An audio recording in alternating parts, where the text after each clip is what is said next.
how Composable ERP is destroying the ERP software space as we know it, the digital transformation dilemma, and why we hate ERP software. Those are just a few of the topics we're going to cover here in episode 210 of Transformation Ground Control. Welcome to Transformation Ground Control. Ground Control. The podcast that covers everything related to digital transformation. This podcast features technology agnostic and international discussions related to digital strategy, software selection, implementation, change management, business process optimization, and everything else you need to know to make your digital transformation project successful. Whether you're embarking on an ERP implementation, supply chain transformation, or any other business or digital transformation, this podcast is for you. Now, here's your host, Eric Kimberling. 5, 4, 3, 2, 1. Ground control to Major Tom. Hello, welcome to Transformation Ground Control, episode number 210. My name is Eric Kimberling, CEO of Third Stage Consulting. We're an independent consulting firm that helps clients throughout the world with their digital transformation journeys. And joining me, as always, is our co-host, Darian Chwialkowski. Darian, thanks for being here today. Yeah, thanks for having me. I'm really excited for today. I'm excited, too. We've got a great guest, a rock star status sort of guest here today, Baan. He's going to be on the show, and I'll go through the agenda here in just a moment. But before we jump into what to expect here today, this show is a weekly live or weekly podcast that has everything to do with digital strategy and digital transformation. So it's a tech agnostic view of how you should be managing your digital strategies for 2025 and beyond. The show is sponsored by Third Stage Consulting, which is an independent consulting firm that helps clients with their digital transformation journeys. And it's produced by Major Tom Productions. And if you'd like to become a sponsor or collaborator with our podcast or YouTube videos or any of our other content, please reach out to us at Major Tom Productions. We've included contact information below in the show notes here today. So excited for today's conversations. We're going to talk about a lot of different stuff here today. We're going to, first of all, get into some newsworthy topics, talking about Elon Musk's failed bid to take over OpenAI. And we'll talk about how hesitation is killing manufacturing and the digital transformation dilemma that goes along with that. And we'll also get into some social media questions to start off the segment here today. And then later in the show, we'll have Baan on the show. And if you don't know who Baan is, he's the pioneer of the enterprise tech space. He created a company called Baan Software back in the 70s. It was acquired by Infor in the 90s and continued to be a dominant ERP player for decades. And he has since moved on from the ERP space, and he's created a disruption in the ERP space by creating a concept called Composable Technology Solutions. And he's going to be on the show talking about what composable technology is and how that's different from your traditional monolithic ERP system. So that's a conversation you're definitely not going to want to miss, especially if you're struggling to find options outside the typical ERP software types of candidates that you might be considering for your organization. And then later in the show, we'll talk about why we hate ERP systems. And of course, it's not all hate. We love and hate it all at the same time. And we'll talk about that later in the show here today.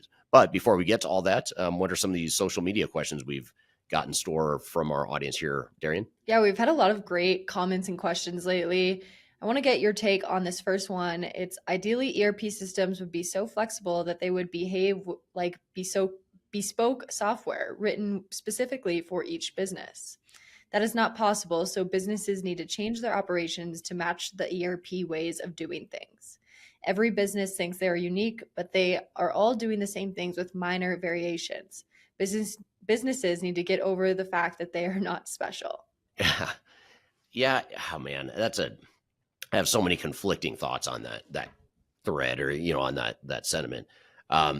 I do agree with, ERP systems not being flexible enough at the kind of the module level because they're so focused on creating an integrated solution and integrated experience, single source of truth, all that stuff. And there is value and merit to that. But with that comes a certain amount of rigidity. I think it's easy to say organizations aren't that special or aren't that different. And there are parts of organizations that really aren't that special or that different, or maybe they shouldn't be that special or that different. But there are parts of every organization, you should have parts of your organization that are special and different. I mean, if you think about it, especially if you're in the private sector, if you're a manufacturer that creates complex engineered order solutions and your competitive advantage is the fact that you can do that quickly. You can do that on a scalable level that your competitors can't. It's easy as an outside consultant to look at that and say, well, you're not that special. Just use SAP or Microsoft the way it was built and stop worrying about the way you do things today. That's not a good answer. I mean, it's a terrible answer, in fact. And it's pretty, in my opinion, when software vendors say that, I think it's a bit arrogant and dismissive to what has made these companies successful in their respective industries. And to think that you have a solution that's going to, magically solve all their problems if they would just learn to use your software, it's hubris, in my opinion. I think it's something that is destroying the ERP software industry from the inside out. And I think it'll ultimately be the downfall of the ERP space as we know it. And it's also going to be the downfall of the big system integrators, the big consulting model. They're so caught up in themselves and focused on all the great things they do that they fail to recognize and understand what makes different organizations tick, what makes them competitive, and find solutions that actually fit those needs rather than trying to force the organization to change. So I think there is some truth to the audience members' comments, but I think it's within moderation. I mean, within moderation, yes, try to adapt to the software, but don't do it at the expense of ruining your business, because so many companies go live on a new system and they wonder why they can't ship product, why they can't close the books, why they've lost millions or tens of millions of dollars of sales at go live. The reason being because they bought into this failed, flawed mindset that ERP software vendors tend to have. Yeah, absolutely. That's some great points there. I want to go to our next comment/question today. This was also from a YouTube video, one that was recently published on your channel about big consulting firms. And this comment is, this is obviously a biased look at big consulting firms. The guy owns a smaller consulting firm, so naturally he will tell you that his competitors are not up to task anymore. Totally agree. It is absolutely biased. And in fact, the reason I started this company, Third Stage Consulting, is because I was so frustrated with the way the industry was. So my entire career has been staked, or I've staked my entire career on the premise that the old model is flawed, the old model is outdated. I don't think the big consulting firms and the big software vendors are going to be nearly as relevant in 10 years as they are today. In fact, you already are starting to see some pretty significant chinks in the armor and cracks in the foundation on both fronts. So yeah, absolutely guilty as charged. I am biased, and that's why I started a company that is independent and unbiased. And so I'm biased towards unbiased independence. And so if that's a crime, then sue me. Yeah, that's a great point. But some good comments lately on the channel, on the YouTube channel, and all across our social media. So if you guys want your comments or questions answered, make sure you leave them anywhere on social media, and we will answer them potentially in this podcast segment in another week. But we're going to move on to our newsworthy articles of the day. Great.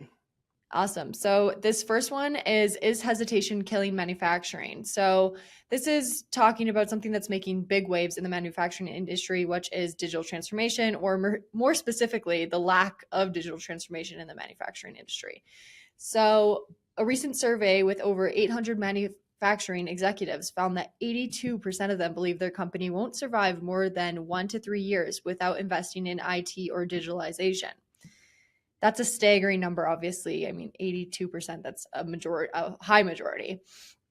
But yet with that, a lot of these companies are still not necessarily making the leap to IT or digitalization. So what's holding them back? A couple of different things were mentioned. It said that there was no clear strategy, there was an internal disconnect, change resistance in IT, complexity, lack of investment. They said that top digital leaders allocate 45% of their IT budget to transformation, but this industry isn't even close to that number.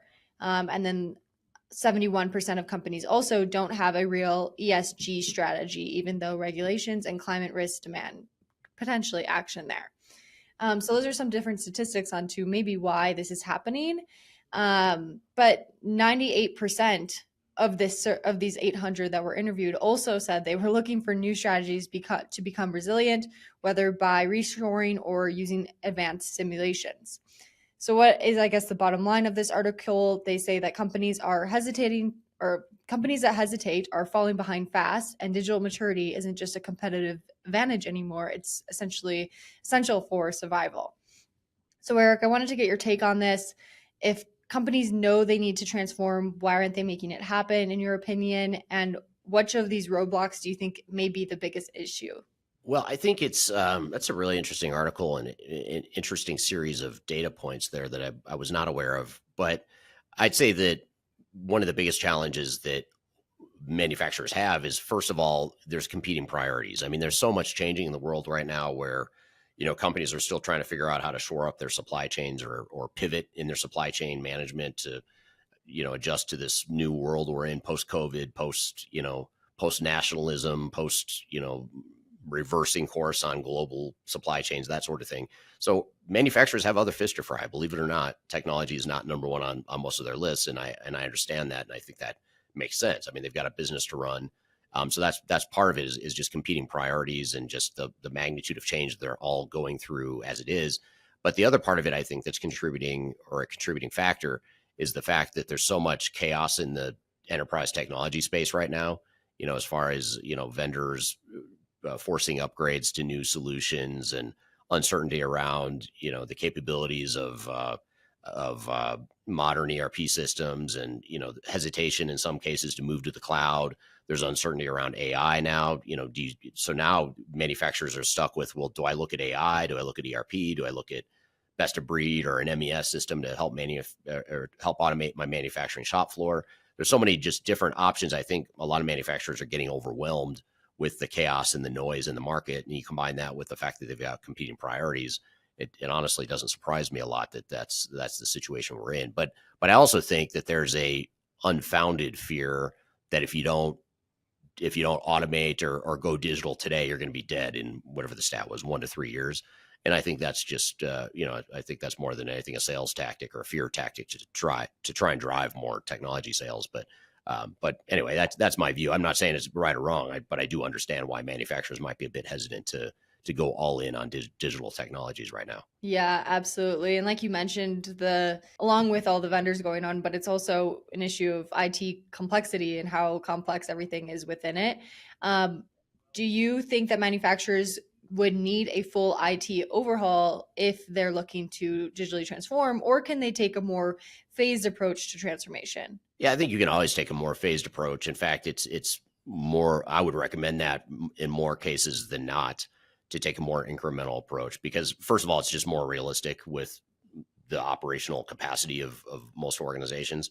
But second of all, it's also a more risk, it's a good risk management strategy. I mean, you're not putting your operations at risk. You're not subjecting yourself to undue potential failure across the entire organization if you take that more incremental approach. Now, I do think that taking a complete view of your entire digital strategy and knowing what your long-term roadmap is, I think that is important, even if you know you're going to deploy it in a more incremental way, or even if you know it's going to be a longer-term roadmap, maybe at a slower pace of change. That's okay. But I think just having that clarity of where you're headed longer term is really important. But once you have that clarity, then doing a more incremental approach to actually deploying and executing against that strategy, I think that makes a ton of sense. Yeah, absolutely. And one more question for manufacturing here. What's the single most important step manufacturers should take in the next 12 months to avoid falling behind potentially? Well, I think the first is to get an independent and tech agnostic assessment of what you have today and what it is you're trying to accomplish as an organization, and then prioritize and determine what the most important technology changes might be. So it's not an all or nothing proposition. You don't have to just go all in on a full-blown, big, massive ERP system.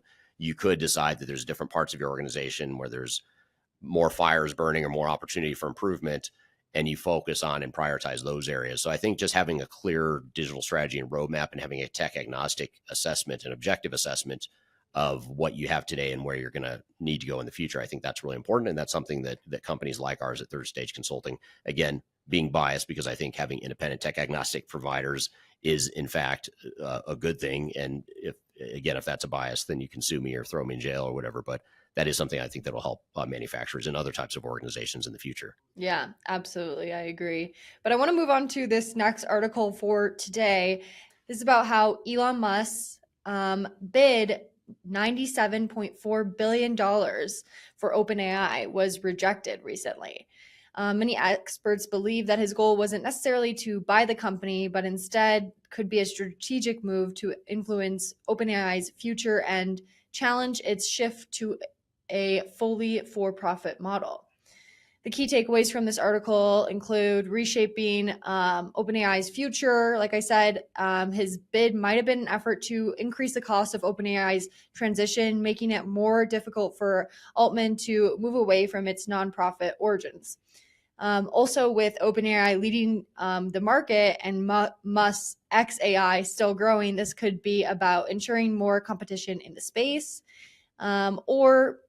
Musk has also filed a lawsuit claiming that OpenAI has deviated from its original mission, and we're waiting to see kind of how that plays out. So I guess the big question from all of this and why Elon Musk is deciding to do this, I wanted to kind of get your take on it, Eric, but the big question is this just part of natural evolution of AI competition, or could it shape the way AI companies are structured and regulated in the future? Yeah. Oh man, that's another tough question. I don't have a good strong opinion, or I'm not getting that knee-jerk reaction I normally do on questions like that. But I do think, just in general, I think it's interesting. The for-profit motive, obviously, that drives innovation, that drives more technological advancement if you have more for-profit technology providers. But AI being such a big thing that's going to influence, and it already is influencing so many parts of our lives and commerce, I can see why there's a strong movement to keep OpenAI and other AI models, not for profit. In other words, more focused on societal impact and things like that. I'll caveat this next comment by saying I'm actually a big fan of Elon Musk. I admire his work. I tend to follow him and admire a lot of what he does. But with this, I mean, you identified a potential conflict of interest here, in his potential buyout of OpenAI with his XAI. XAI, I presume, is for profit. And if he's trying to keep a competitor from becoming profitable, that might suggest, that's the real reason why he was trying to do this semi attempt to buy OpenAI. I also wonder, just as a side note, his role in the Trump administration and the U.S. government. I do wonder if there's going to be a conflict of interest there too, especially because AI is going to become such a hot topic for politicians and things of that nature in the coming years.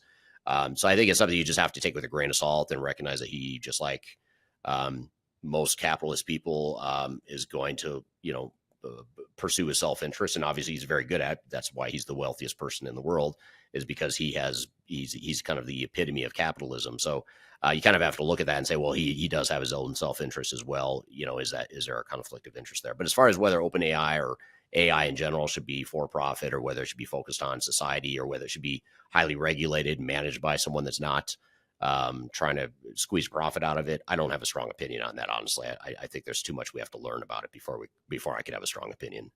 Yeah, absolutely. And I remember back a couple months ago when we were talking about this topic, about how Elon was urging everybody to be wary of AI and slow down the development of AI. And you're like, oh, well, I wonder what will happen, or if he's just saying that because of his own AI. So I think you kind of called a little bit of this back in the day whenever that episode aired, but that was an interesting point.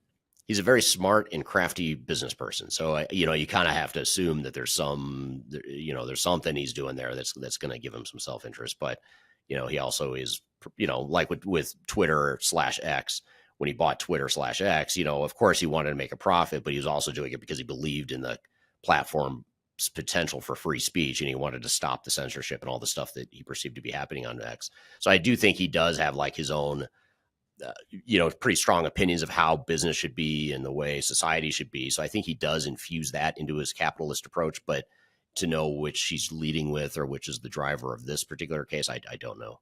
Yeah, absolutely. Well, interesting for sure.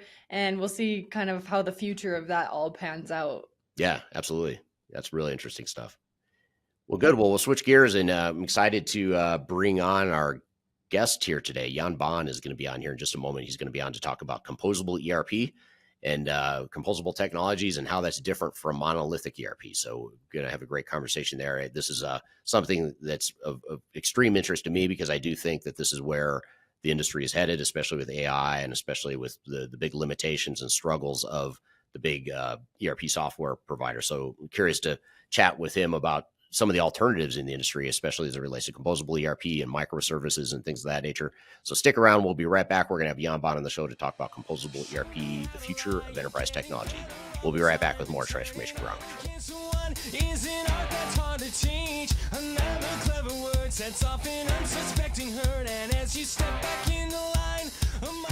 I'm excited to announce the release of our 2025 Digital Transformation Report.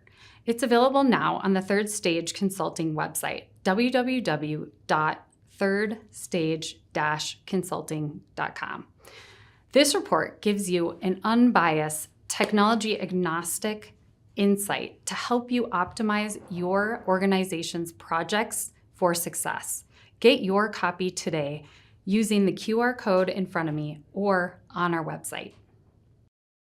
Are you looking for ways to promote your product or service to enterprise technology decision makers and influencers throughout the world, like the ones who listen to this podcast? Major Tom Productions creates media, events, and influencer marketing for B2B technology providers. Our productions are exciting, educational, disruptive, and effective. Most importantly, they create results. Our content is unlike any other in this industry, engaging, influential, and trusted by technology buyers and influencers throughout the world. Each month, our productions reach hundreds of thousands of targeted buyers and decision makers who trust and engage with our honest and tech-agnostic content. With long-tail viral results and engagement with our content, Major Tom Productions provides a way to reach your target market and create awareness, calls to action, and a connection with potential customers. So collaborate with us today. Learn how we can feature your product or service on podcasts such as Transformation Ground Control, Journey to S/4HANA, and Journey to Dynamics 365. We can also feature your brand on our YouTube channel called Digital Transformation with Eric Kimberling, which boasts over 100,000 subscribers and over 2 million video views per year. You can also participate in our in-person events, including our Digital Stratosphere Conference. Contact us today to learn more. We can tailor a marketing campaign that works for you. We look forward to helping more people learn more about and become engaged with your brand.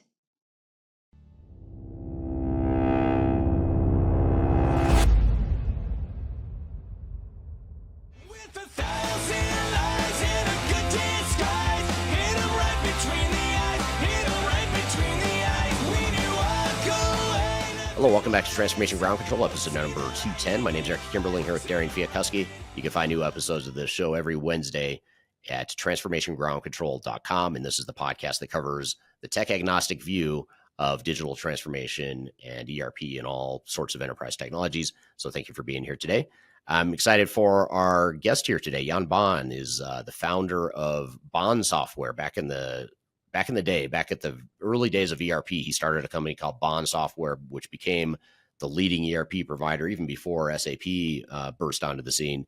So he was one of the original founding fathers of the ERP software space. But today he is disrupting the ERP space. And I don't want to say he's trying to kill it, but he's going through that whole creative destruction process of creating a good alternative, a more modern alternative to ERP software, at least ERP software as we know it. And that concept that he's advocating and that he's building his company behind is called composable technology or composable ERP, although composable ERP isn't quite an accurate description, which we'll talk about here in a moment, but it is what Gartner would call composable ERP. And we're going to talk about the alternative of composable ERP and how that is affecting enterprise technology now and in the future.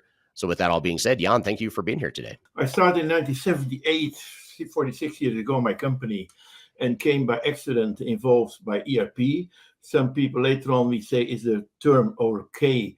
Is it enterprise? I think it became never enterprise. It's maybe entity resource planning, or sometimes we call it enterprise resource problems. But okay, if you look to ERP, it's complicated how to build all this stuff together in one database, etc. Now, I came quite early in Unix. We were one of the first Unix players there in the 80s with the Baan shell, and then with HP helped us tremendous, and we became one of the leaders together with SAP in the 90s. And especially winning the Boeing deal with 40,000 users propelled us as a leading player. And also what we then came did an IPO in 95.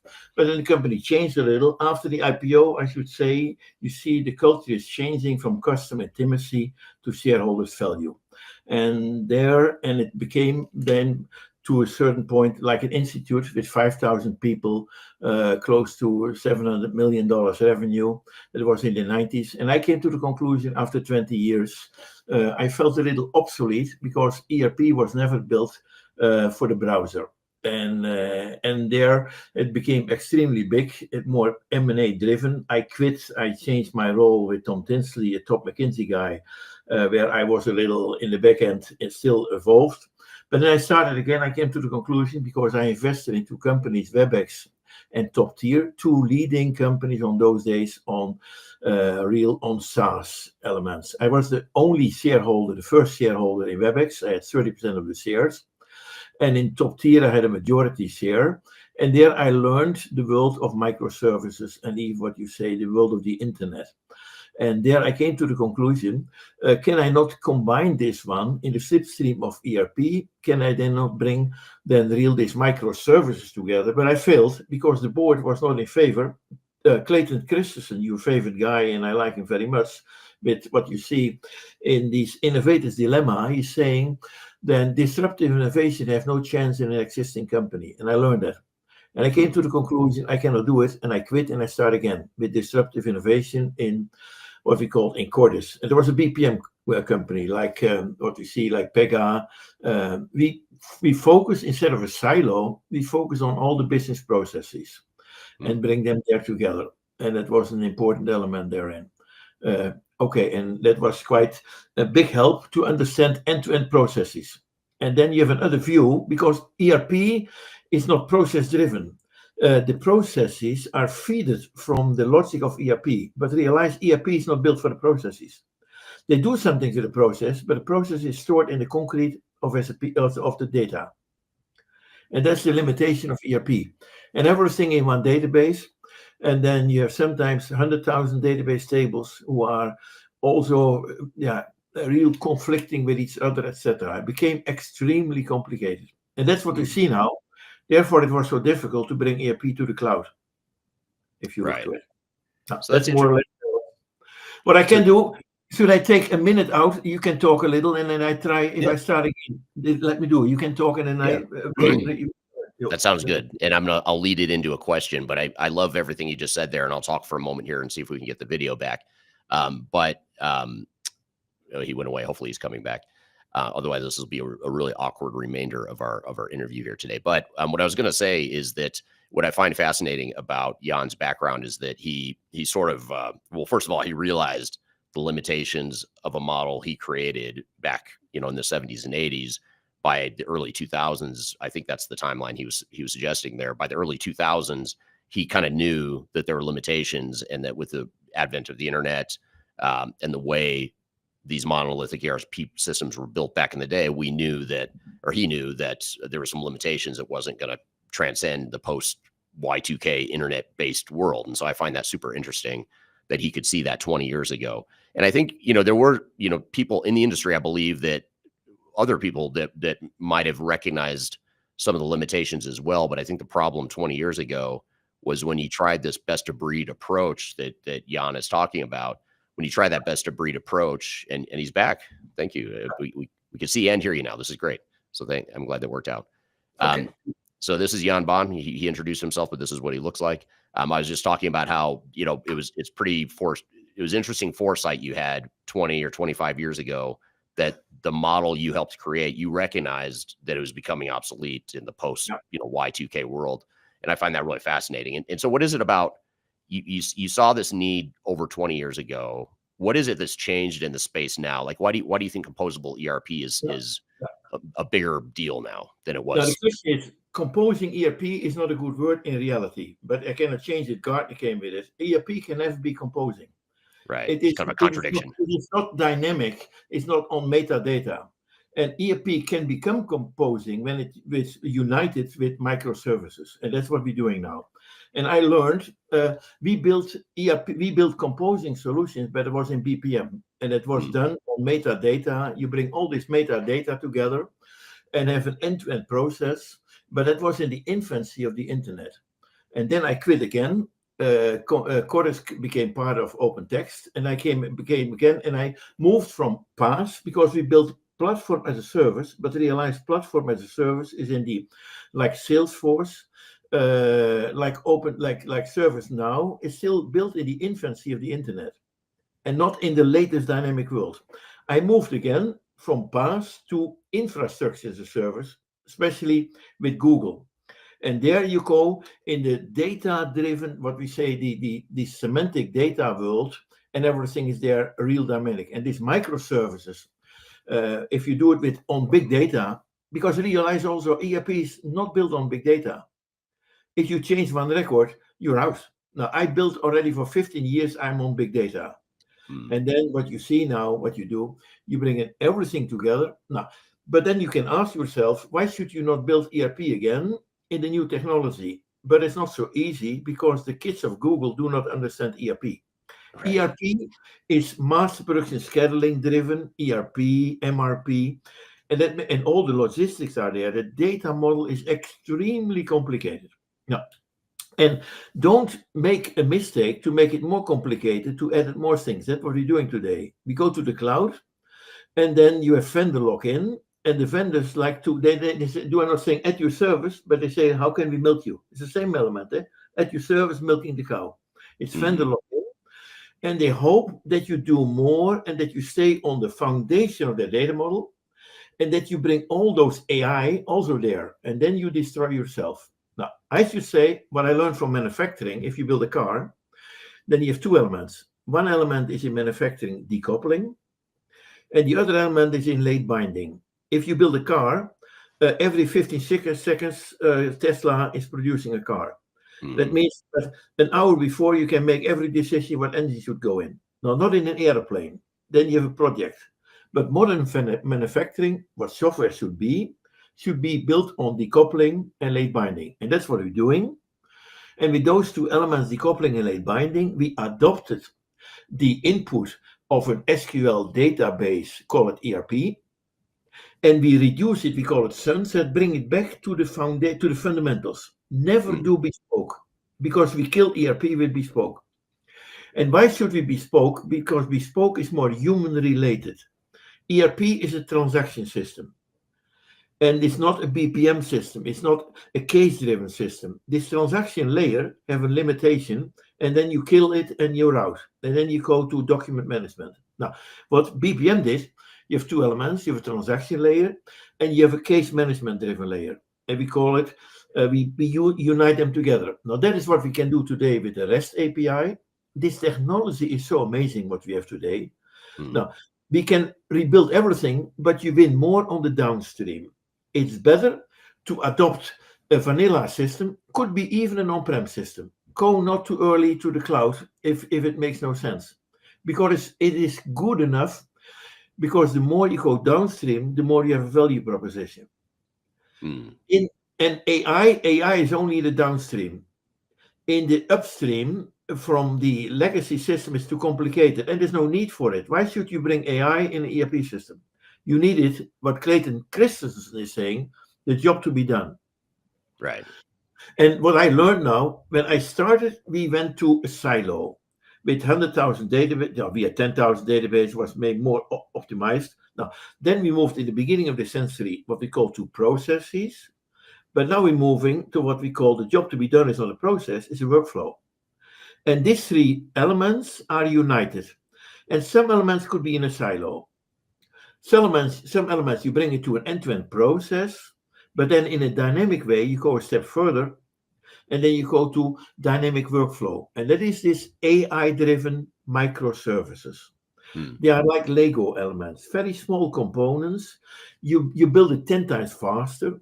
You are 100 times more flexible. But still in these elements, you should not do everything like these complex data elements. In a car, you have a chassis. Now, the chassis is different than the dashboard. Right. Right. That's super interesting.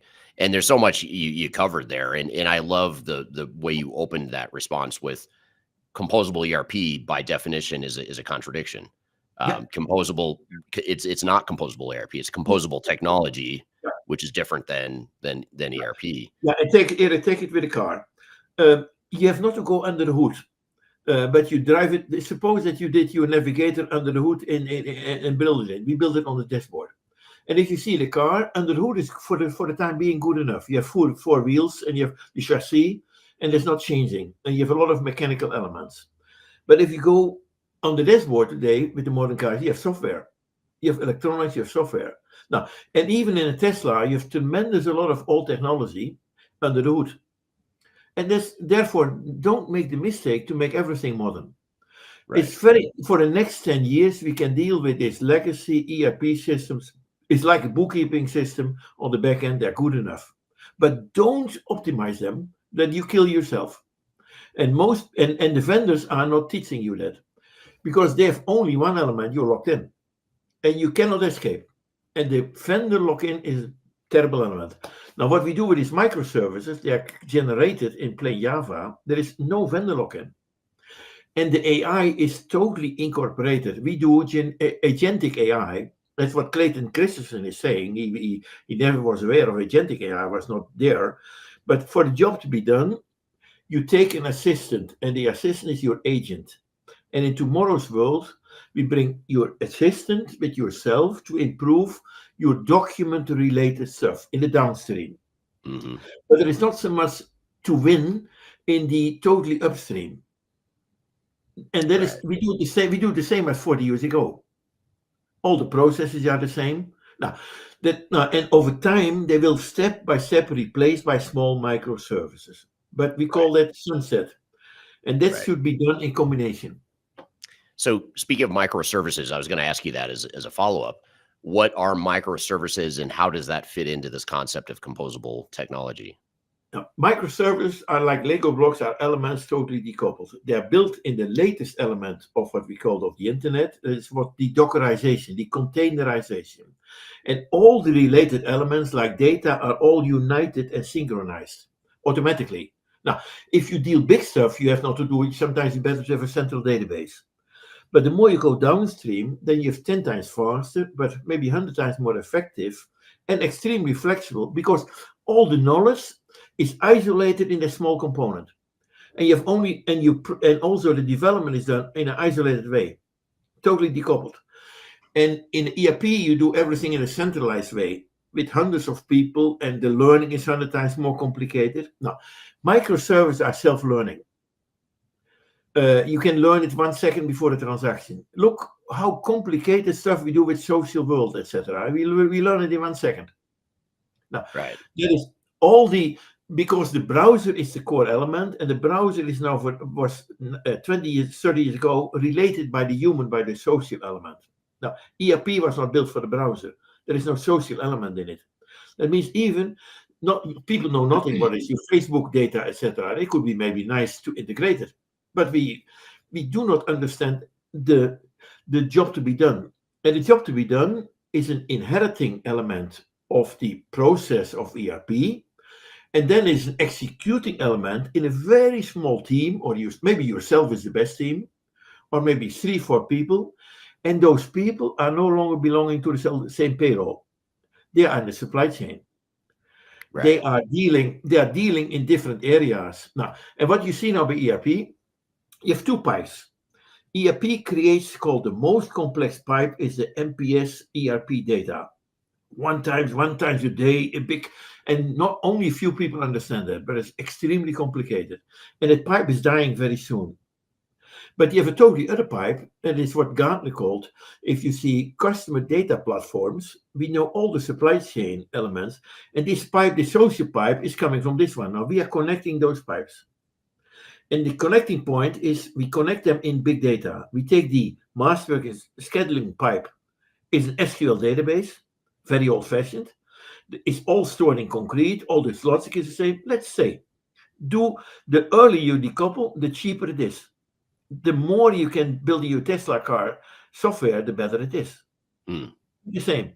You have still the four wheels are the same, like 40 years ago, like 10 years ago. No, Right. and those two data pipes are becoming now, in a semantic way, what we call in the data in Google's terms, is we call it BigQuery, and all the social elements from the customer are incorporated there. And the microservice in 5 minutes sometimes, but in 2 days, they can permanently make what we call apps. Right. And the apps are dynamic apps. Right. And the apps are evergreen, we call it. The app, you should have always the latest technology. Now, and to do this, if we build it in a software factory. Now, and what is the core element of a factory? If you have a factory, the core element is a bill of material. And with the bill of material, you know everything. You have the layers, and then you know from the predicted maintenance, everything is there related to the bill of material. We took the same concept. We have an S-bomb. We build it on a software bill of material, and all the components are everything we do is a manufacturing process. I'm a manufacturer. That's what we learn. Right. And not so many people. The people who building these microservices are more choice builders. They are more an associate. They do not understand this ERP world. Now I'm connecting these two worlds. And if you have no element, because ERP is still the foundation. It's not the be-all and end-all of it, but it's the foundation to start. And what we see today in the world of the Googles, the Amazons, you're missing the knowledge of this ERP data. No one is connecting them, and we connect them totally. Now, Right. and then you have a tremendous value, and the value is then on the end, you double at least your EBITDA. In today's world, there is no contribution to EBITDA from IT, nothing. It costs more. It's we consuming EBITDA, we eating EBITDA instead of Right. of delivering EBITDA. But here we can do it with half of the people in a two times better job. Right. Right. And therefore we need microservices, and that's all what we say productized. And you do it. You do it in very simple elements. You have your mobile. Everything is mobility oriented. Now it could be your watch, but anywhere, and it's done in an extremely smart UX element. And we do it already for 20 years in UX. The UX is the intuitive part that you help your customer. With ERP, you destroy your customer because the simple end user has no clue what ERP means, and the job is becoming more complicated. If you are a truck driver and you have to deal with ERP data, it makes you even more complicated. Right. But the microservice, especially now with AI, they propelling you, and they bring you an agentic AI. That means they help you with the butler. Right. It's a lot more intuitive and easier to navigate. And one thing that's interesting though, I'm going to pull up a question here if you don't mind, Jan. And this is a big but.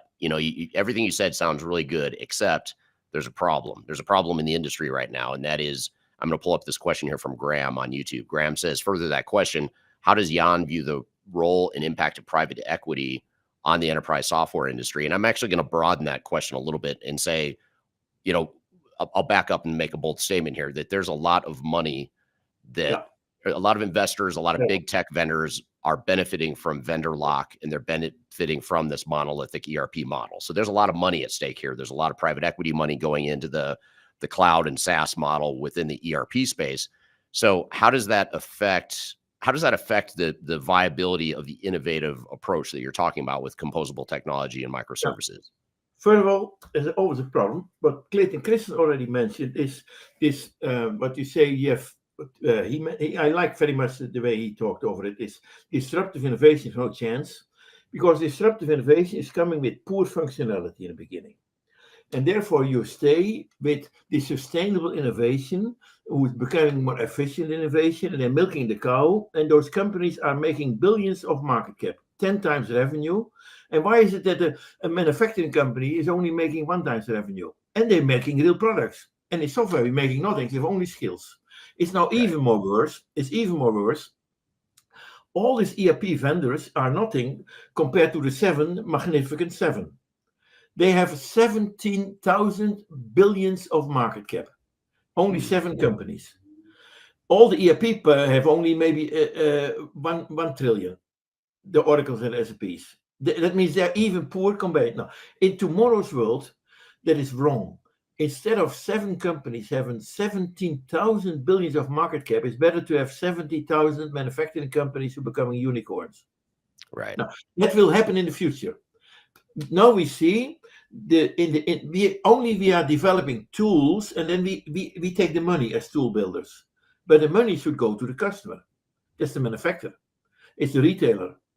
And they are the poor guys. Because the money today is stuck in even only with the IT builders, the tool builders. But how could a tool builder, even if you on NVIDIA, you have only chips, but you're not having the end product. Now, I prophesize that it will change now. It changed with these microservices. Now, and how could I make this? Now, first of all, I had money when I left Baan company, and I could start again. And I started, and I put $200 million as an investment in it without making money before. It was not easy. And then I did it again. But there I make a mistake, and I did it without a customer. Now, when I started now in Rappit again, Vandenburg company, I had the reputation to deal with big companies, with a Vallejo, one of the top leading company, 120,000 employees, with a Solvay. With my reputation, I put a new element to Clayton Christensen. Clayton Christensen, disruptive innovation for chance. I did it now with customer intimacy. I took the customer intimacy and go from a top side. I take new technology and build then the missing elements on top of ERP. And therefore I could do this one. And I could finance also this one with the projects what I did with innovative big companies. Now, and there we learn a lot, and there I contribute to the EBITDA. Now, and let me go now a step further. We should focus on customer intimacy. And every customer should have a different model. Every car is different. Why should we have a generic stuff? Now, in a car, there are generic elements, they are more hidden. But in the configuration of software, on the end, everything should be customized. Everything. But in reality, maybe only 20% if you manufacturing it smart. It's maybe only 20%, but this 20% is good for 90% of the profit. Right. And then we will have more competition. Now we have no competition. And then we do the most stupid stuff. We do AI by SAP and by Salesforce. And then Salesforce own your AI. Now, AI should never be owned. It's the most dangerous element, never be owned by a vendor. That's AI, and what we do, we build AI with no vendor lock-in, and the AI belongs to the customer. Now, I have the benefit a little that I learned the generic part, but the customer owns the specific part. And now the AI is no longer produced to IT people. The business people, because it's consumerized, the microservices, the non-coding are so simple, the business people can do it for 100%. And in this late binding element, the later you do AI, the simpler it is and the more effective it is. Now, that means you asked me one question before when you sent me, but let me answer that question. What means IT will disappear in the future? The CIO will report to the COO and no longer becoming their direct. And what we see, IT should never be centralized. IT should become a component of the decentralized businesses. And that's what we do now. Because this microservice allows you that the business themselves build it. My customers are not going to big consultant firms. They build their software themselves. There's no need for the Capgeminis with 100,000 people, etc., and doing with the whole stuff. Right. Let me be straightforward therein. And Capgemini and Accenture, etc., they're milking the cow and they're struggling. You see, they're struggling tremendous to go with this reputation. They have in India hundreds of thousands of people, but the master is here and the slave is in India. And they are not involved with the latest technology elements. And in these big monsters of ERP, they make that, but that will change tremendous. Right. Yeah, they're still stuck on this model of upgrading to cloud, big cloud, complicated ERP systems, which is, here's a really good question I want to get to. This is another question from Graham on YouTube. Graham says, another question, given the looming HANA deadline for SAP customers, what advice would Jan give to customers considering a composable ERP alternative? And this is true for not just SAP customers, but any of these big everyone. ERP, the big ERP vendors that have you locked in, that are trying to get you to lock in for another 10 to 20 years, which is exactly what the RISE program is for SAP, by the way. RISE is intended to lock you in long term. So is this a good opportunity? A very good question. Thank you. And what you see now, first of all, is already wrong. Suppose you bought a car and you come into the garage and say, listen, you have to buy this new Jaguar or this anywhere big car in a year. Otherwise, I do no longer the services. Now, that is stupid. How could a vendor say, listen, I'm no longer serviced, and you have a perpetual license forever.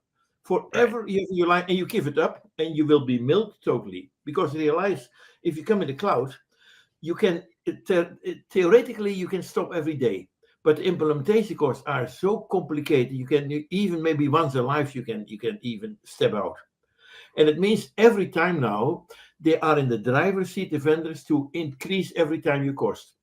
That means perpetual is cheaper than on cloud. Now, okay, you should go new technology, but brings new technology a lot. Now, I should say, if you do it, take the minimum part, do half the users, because what you can do, if you take microservice, if you have 20,000 users ERP, you can do it with 10,000 users, maybe 500 users. Now, therefore, the more you bring to it, the more you have. All your downstream users should never be linked. Now, therefore, I should say, take your legacy system, continue, or replace it, do it only vanilla, nothing more, and absolute do it best of breed. Why should you not use Workday for your financials of another one, but why not a local one? PeopleSoft for CRM. PLM is ever by, you never should do it, you should do it in CAD/CAM.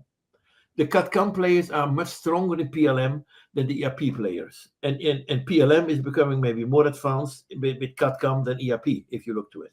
Now, if you do that, then you decouple it. You are becoming more in the driver's seat. You are all locked in, but you are only locked in vanilla. Do not one statement bespoke, because then you cannot go to a new version. If it is vanilla, you can go in 1 minute to a new version. And it should become evergreen, but it's never evergreen. You stay for years. Now, there is no future for this traditional system, but we have to go for the next 10 years with it. Right. And we should do it smart, and we should stay together, guys. We know, and we have many good friends, and even if we look, even Australia, we see many good friends. You did my regrets. Also, if you look what we all doing, bring nice people together. And we should do it independent and make each other strong, because everything is now locked in this element. Yeah. Hey, Tom, I see Tom Pierce therein. Okay, what witnesses are there? Nice to meet you, Tom. Now, we see all these people who have this knowledge, and it's good. We were also on your show there last year, but maybe on your next in August, your show, Eric, could be good. It could be an element to maybe unite some things around this element. I should say we should make each other strong. Yeah, absolutely. And Jan's referring to our Digital Stratosphere conference that we're hosting in Denver. It'll also be streamed virtually to people that want to join remotely. And Jan, you're going to be one of the keynote speakers there. So we're excited to have you again this year. Your presentation last year was amazing, and I look forward to hearing it again. But I guess, one thing I want to ask you, though, is, you talk about the smaller players, and there's another question I'm going to get to here from the audience about smaller players. What role does, and this is a very self-serving question, I'll admit. I'm going to ask you this question because it helps me. It benefits Third Stage, and I think it helps you too. But how are independent consultants like Third Stage Consulting and others, what role can they play in helping enable and facilitate this movement? Realize there is nothing was independent. That means there is so much market cap, and everything is paid by the market cap. And there's only one element. The choice was already SAP or Oracle before. And then everything is in a choice because you make the most money there, and the same partners are together and united together in the same firm. And it's the most dangerous part, what we have seen. And we are misled. We are totally misled in this element. You need help, but not only in the element. It's no longer a purchase part. It should be continuously. And you need the independent consultant to optimize your EBITDA, and it's not only to check it, because you go to small components. And there is not so much on the front end to support, but more continuously support. And that is what we should see. At least the independent consultant can warn you and help you already in the beginning, but it should be forever, because it's continuously improvement. Right. And I should say, always start small. If you go to these elements, it's too early to take everything in microservices, because then you need a big department, and you should set some things like this. What you see, these companies, what do they do? This in native stuff, who build it, like the Amazons, who building stuff for themselves, etc. Now, ERP is, for a while, too complicated to do everything, but at the other end, it's good enough. It's an administrative system. This mastering and scheduling and everything is still like we did 40 years ago. Now, decouple it. ERP never could have a good warehouse management solution, because they're the retail people downstream have another element. It's not have a good shop floor solution, because it's too complicated if you look to it. Decouple that. Take only the upstream elements, and take them only vanilla, and maybe your vendor, what you have today, is maybe good enough. Or if this vendor is vanilla, tomorrow you can go to another vanilla vendor, because they have more or less the same functionality. Right. But what I expect, what we now do already, we have a big breakthrough with reverse engineering, or from screens already with AI, we can generate already stuff. We are coming very close in a year time. If you see all these SAP or Oracle screens, automatically they give me content for creating source code. And we are very close. We are already very close to this one. What we do with Undoc, we did already proofs. I've seen it last week from my people in India already. We generate 70% already, only taking a demo from the internet. And with that, there is input, only the demo was already good for 70% of creating source coders elements. Now, there's coming amazing technology in AI. But the problem is, and we need help, how to implement that. And that is what we do not know. All our business people do not understand ERP, IT in the beginning, and we have to commoditize them. And that is a process of ongoing improvement. We're here at the Baan. We're talking about composable ERP and the future of enterprise technology. We've got a lot more to cover. We'll be right back with more Transformation Ground Control.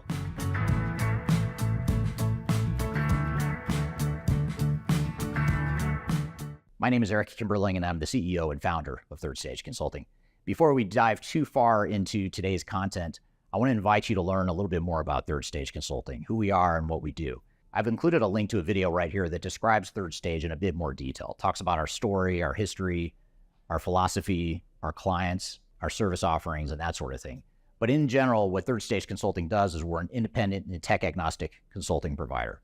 We help clients through their entire digital transformation life cycles, beginning with digital strategy, software evaluation and selection, all the way through and including implementation planning, implementation readiness, and the actual implementation itself.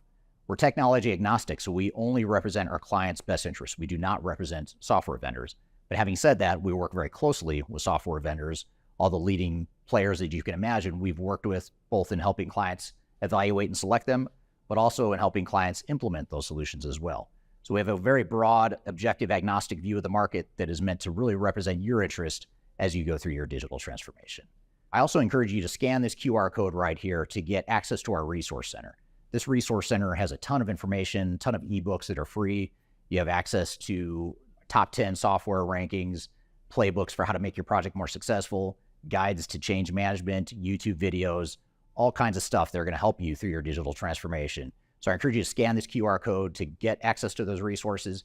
And please feel free to reach out to me directly to brainstorm ideas about your project. Even if it's just informally, you want to bounce around some ideas and get some informal advice, I'd be happy to spend some time with you. So feel free to reach out to me. I've included my contact information below. You can also find it in the description field of this video as well. The last thing you want to have happen is for your digital transformation to end up in court. I've been doing this for 20 years and I have seen everything. My name is Marcus Harris. I'm a software and technology attorney focusing my practice on drafting and negotiating software-related contracts and litigating software disputes across the country. Feel free to reach out to us at taflaw.com. We'd love to talk to you about the litigation process and what you can expect.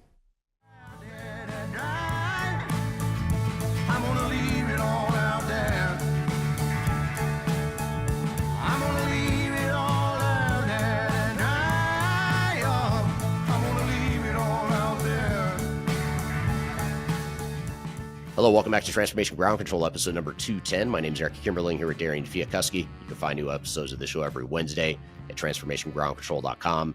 The show is sponsored by Third Stage Consulting Group, which is an independent and tech-agnostic consulting firm that helps clients throughout the world with their digital transformation journeys.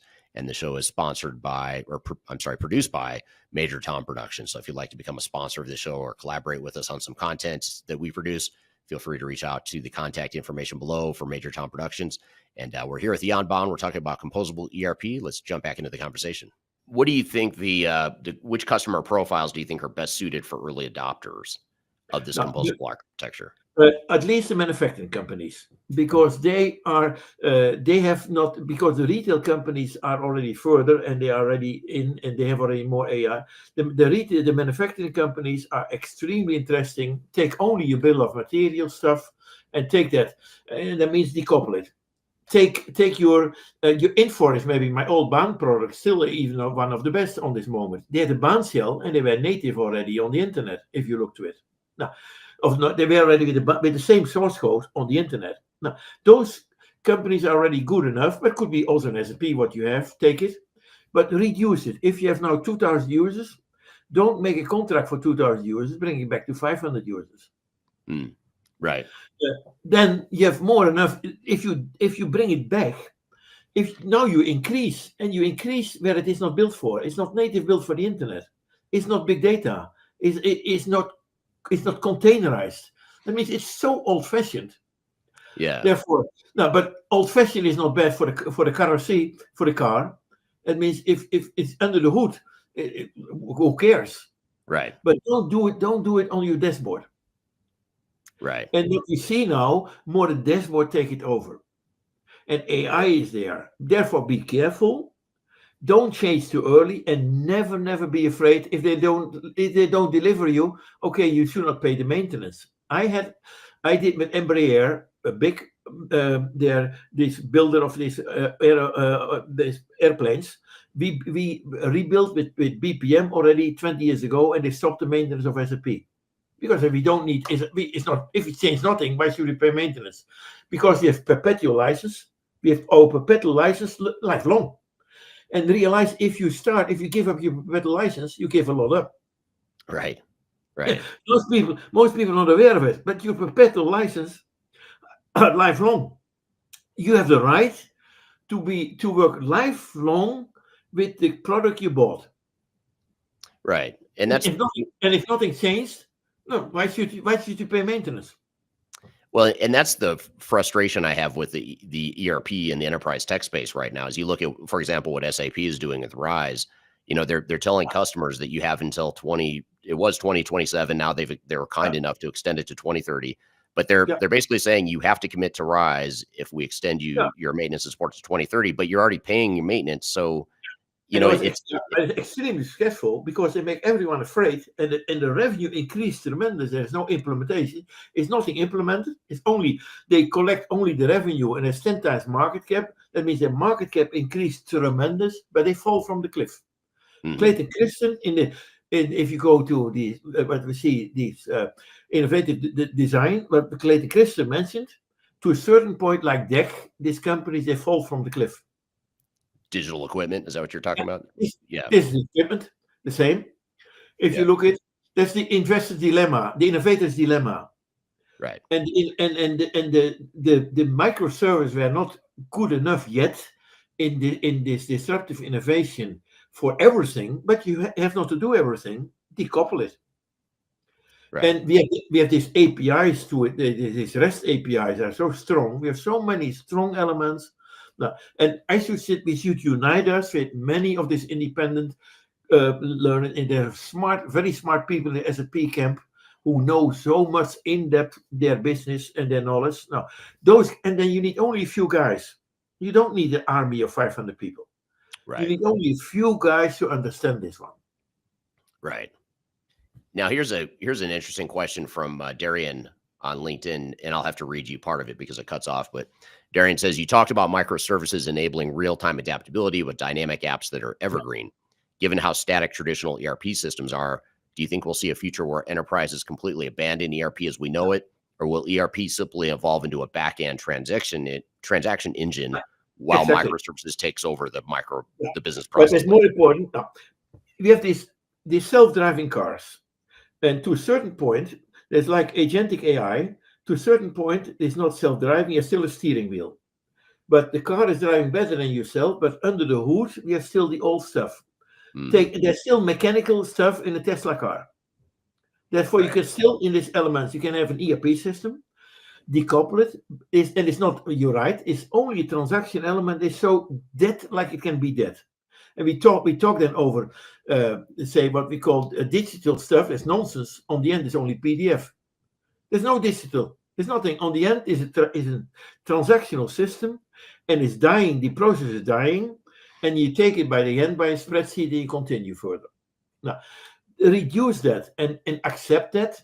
That is statical, but in 1 second we bring the statical SQL data in a big query from Google. Then immediately from there, it's dynamic, it's semantic.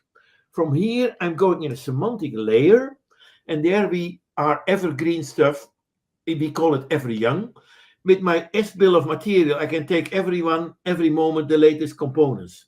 Now, and there it's very simple, and it's a software factory. And we do it only with 250 engineers instead of thousands of people in Baan's time. Right.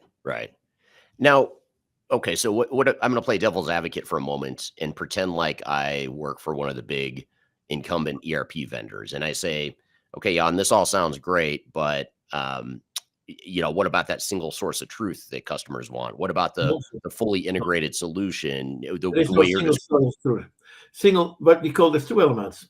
It's end-to-end business processes and one version of the truth. But here, the single side of truth is only before the spreadsheet. And very early, you're dying. And all the CRM systems are already not integrated.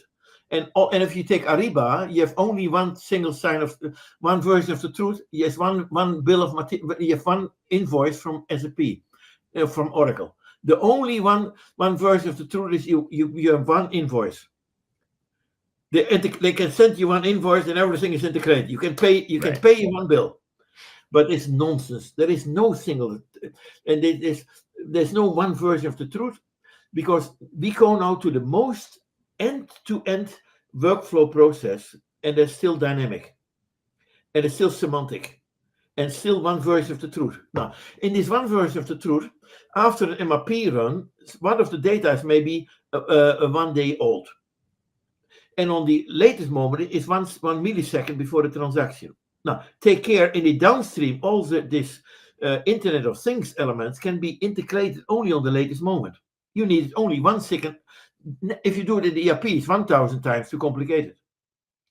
This data should never be integrated there. Like the car, on the moment you drive the steering wheel, then you know what to do. Now, that is what we call late binding. You have two elements. One is decoupling. And in decoupling, you expect that some things are maybe a week old of data, but who cares? Once a year, maybe you need the financial elements for the stock, for the government or so. I mean, and once a month you need some things. A lot of data you need only once of a month. Now, what you do then? You take microservice out, and you bring the consolidated elements once a month in. That's what we did with Vallejo. Vallejo had 40,000 SAP users. And we replaced their we replaced for 20,000 users their project control solution from Microsoft. We rebuilt it in 3 months.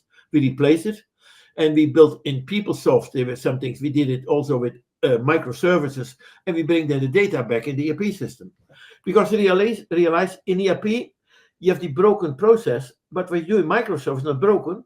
You take it out, but you're not out forever. No, you're out and you bring it in.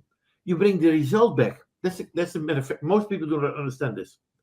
If you most people say, "Hey, I leave the system." No, you're not leaving it.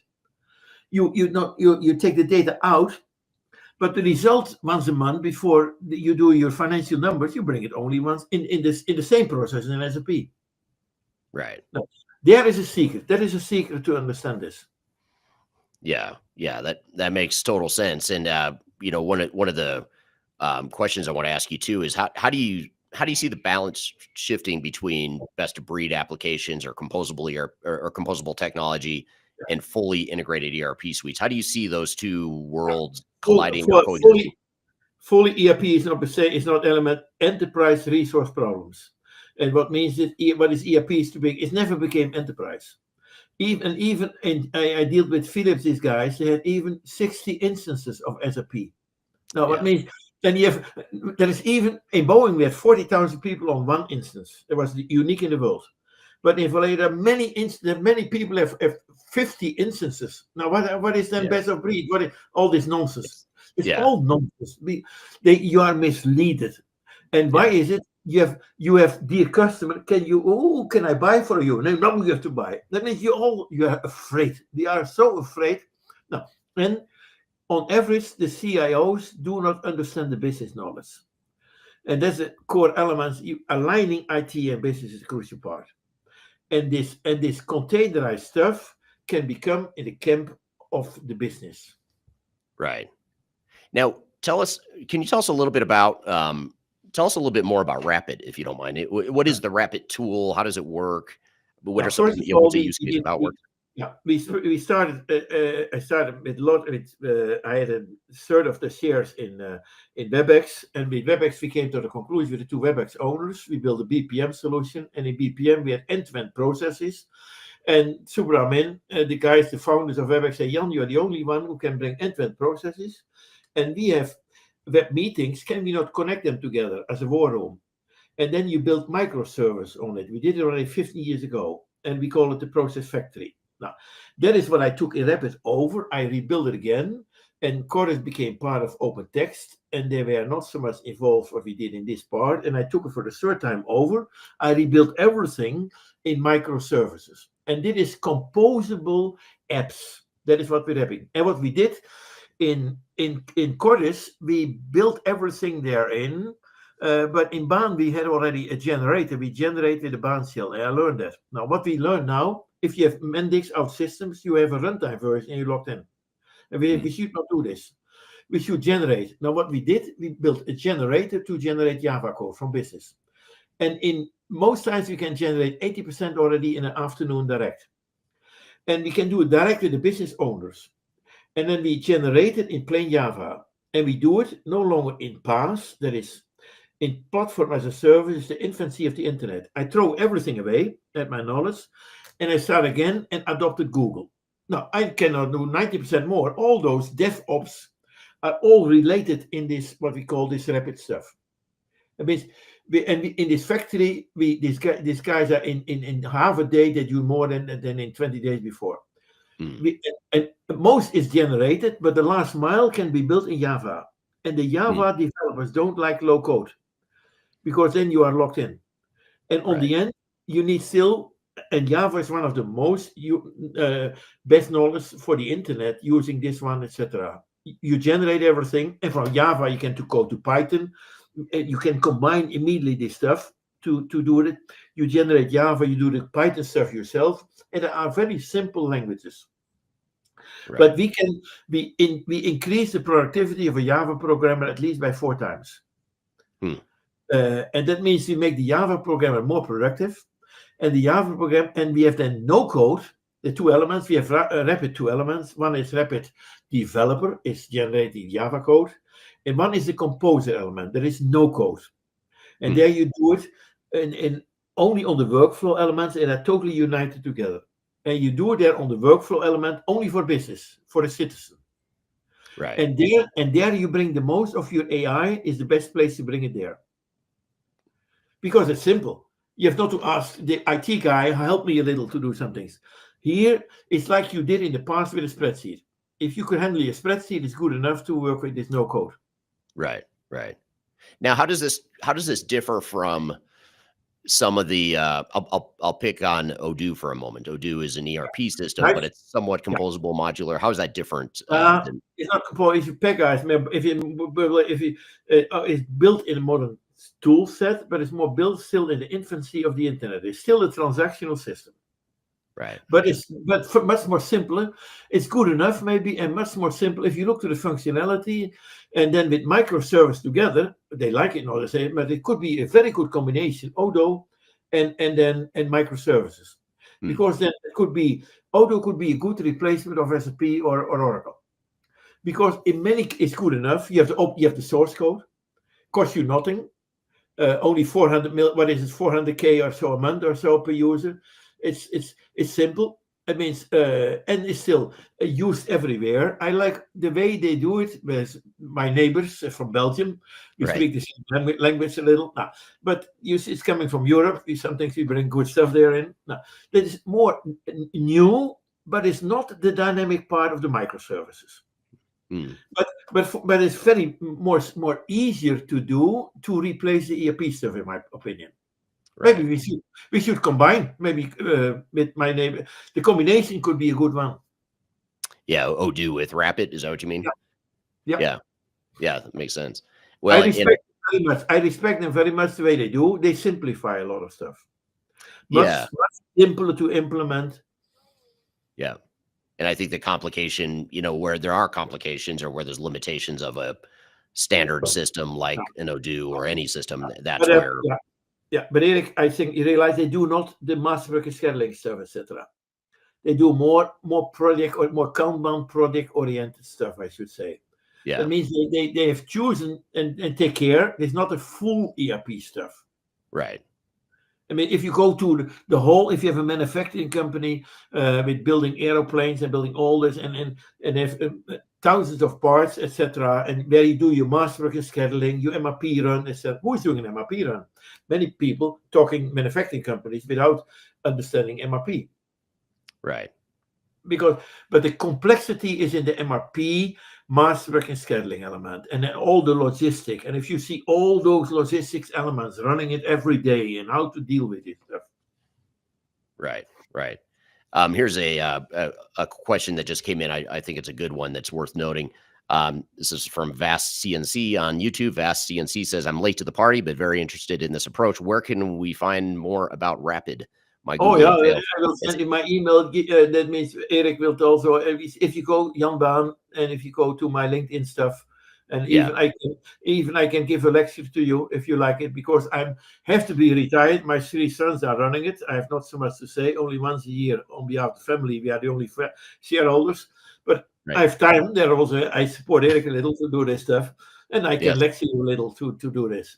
It's very easy, and there's a lot of I'm writing now my new book, but if you go to our webpage, there's a lot of information what you can see in Rappit. Yeah, and just be sure you're Googling not Rapid, RAPID, but Rappit, so RAPPIT. Like the app is in a rapid way, app is IT. And my grandson is even running it here in also the UX part by us, but he came with a name. We call it a good name. First it was Vandenburg. But Rappit, where you do it in a rapid way, as an app, as an IT, an application. Yep. So go to RAPPIT. That's how you spell it, and you'll find it the website as well. Here's an interesting question from Jason on LinkedIn. What's become the greatest risks of adopting a composable ERP versus traditional ERP? In other words, what are those trade-offs that we should be aware of? Take care a little. If you take a best of breed, then you should understand a little the architectural elements. But always you should understand the architectural elements, because you are more complicated if you say you delegate all the architectural elements in a monolithic system. But it's worthwhile to understand your architectural elements, or take a good service. There could be an independent also vendor who can help you a little. And it's not complicated, but to understand that. And then the scalability is much better. And take the infrastructure as a service element. Could be Amazon, could be Microsoft, but I prefer Google, because Google is very strong on the data elements and all the DevOps, etc. And it is so easy. You need no longer 5 architects. The architects are productized in the microservices. You need only one person, and the core element in the future, the most, is the data analyst who understand it, and they should report directly, in my opinion, to the CEO. And the architectural data analytics elements linking to AI is becoming the future. It's becoming the most important one, in my opinion. Right. So what about just as a way to sort of bring this all full circle and complete the conversation here? What advice would you give to companies that are considering a move towards composable ERP, and where should they start, especially if they're a company that's used to or accustomed to being locked in by a big ERP vendor, or they just have a mindset of a big monolithic ERP? How can they start making a step towards exploring composable ERP? The best composable is, tech? there's many people, the best is try to find some people who understand SAP, Infor, etc. Understand a good integrate guy, an individual, independent guy who's maybe working in the SAP world, etc. so far, but they are isolated. The SAP brings no money to them, but they understand. You need a guy who understands the ERP world. And they can help you. A little older guy could help you, and with a young kid understanding his microservices, you can do a lot. And it's not complicated. It's very simple. I understand this stuff. I'm not. It's not rocket science. Right. It's simple, and you inside you should understand it, because now you're locked in. That gives you a freedom, and you immediately will increase the tremendous your EBITDA. There's no investment involved if you do it well. Because do it not in a big bang way. You do it, it's no risk. You do it step by step. First, you take what it is, and then you every time sunset a little. Don't go to big implementation elements. There's no reason for it. Do it step by step, reduce it, and then if you take something new, take care that you only take vanilla. Everything you should do more is so dangerous, because then with vanilla you are limited, locked in. Right. And then you share the whole generic one, who is proven by thousands of customers, and you destroy it with you do customization. You have no attention. You do it yourself. You mislead it, and you do it with wrong technology. You with the technology from the last century. Right. And you should do it here. You should do it with the most newest technology. If you do it in BAPI type of technology, that's stupid what you can do. Because you take for your customization where the human is involved. Customization is done for the downstream, for the workflow, and not for the upstream. And you destroy it because you bring it in the upstream and you're more locked in. And AI is the same. Never do AI in the ERP part. Right. There's no reason for it. The later, the better. And by the way, Eric, I will let time. If missing time, now we can do it another time. We can do a second part of this version. But anyway, up to you. Yeah. I think we should do a deeper dive into this at some point. But and you're always a fascinating person to speak with, and I have so many questions, and I know the audience does too. So many questions I didn't get to in the interest of time. But one thing I do have to ask before we go is, and it just occurred to me as we were talking here today. I didn't plan to ask you this, but what do you think from a change management perspective, when you think about big monolithic ERP systems, part of the problem and part of the risk is that you're forcing your organization into sort of a shock to have to adapt to however the software works, whereas microservices, it seems like, would be a little bit more enabled. Say what you do with microservices is what you do now already. You replace only your document management type of stuff on this moment.